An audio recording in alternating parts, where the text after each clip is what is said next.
Story Corner, presented by Jennifer.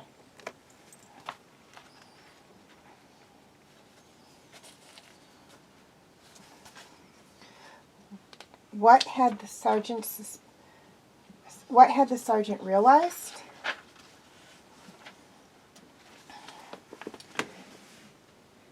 Mrs. Winslow could never open the prescription bottle that killed her.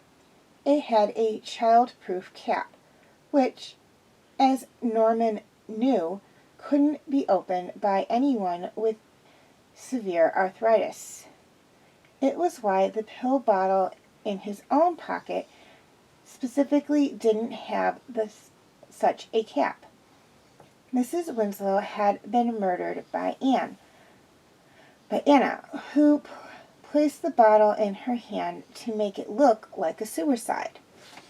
Okay, for those of you who deduced the suspect correctly, very good job. For those of you who didn't, well, you're going to get another chance right now to try and solve another mystery. Keep in mind, if you are struggling a little bit with these, they are advanced, which are slightly harder than the last two sets of mysteries, which were beginner and intermediate. Totally wound up.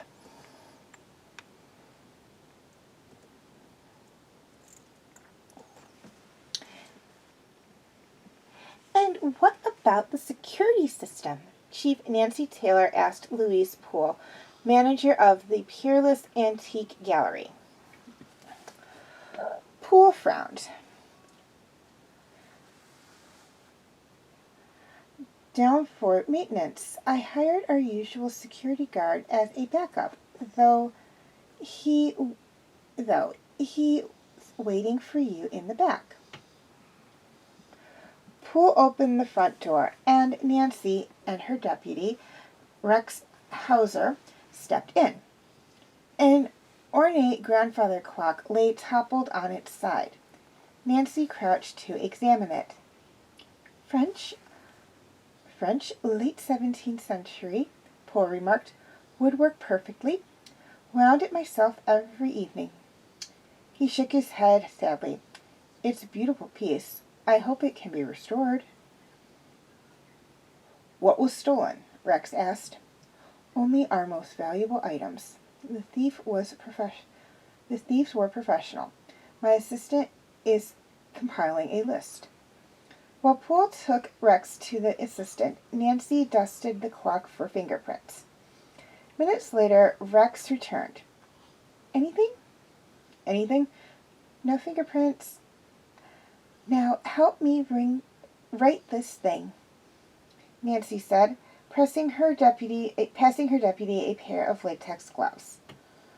When they lifted the clock, they saw that it stopped at 10:10. Mimi Cross, Poole's assistant, was in her mid-20s with dark hair cut into a perceived bob. "When did you leave the gallery yesterday?" Nancy asked.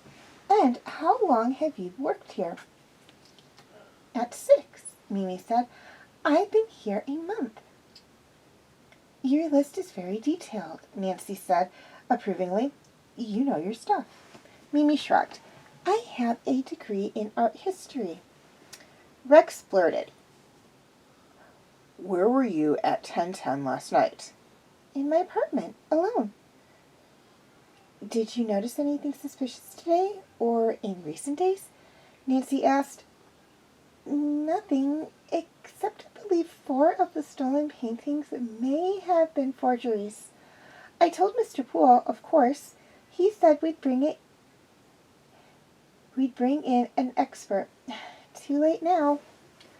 When they interviewed Poole, Rex asked about his whereabouts the previous evening. "I had a late dinner home alone. At 9, I joined friends for drinks. I got home at midnight." "Your assistant mentioned some forged paintings?" Poole smiled. "Mrs. Cox is talented, but every painting has been authenticated prior to acquisition." Matt Donnelly, the security guard, was punchy and middle-aged. "I got here at 7 yesterday. Before he left, Mr. Poole gave me the same instructions as last time, to walk the building's perimeter every hour. So I did." Where were you at 10:10? Rex asked. "When I wasn't doing surveillance, I was in my van out front." "When did you discover the robbery?" Nancy asked. "This morning, when Mr. Poole arrived. We went inside and saw the clock on the ground. When we surveyed the place, Poole said that saw the broken lock on the back window." "You didn't see or hear anything last night?" "Not a thing. I've been kicking myself about it." "But you have a key to the building?"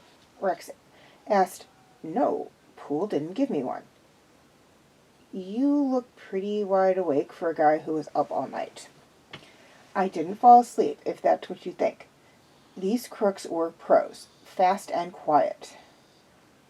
"Well, I think I worked it out," Rex announced when he and Nancy were alone.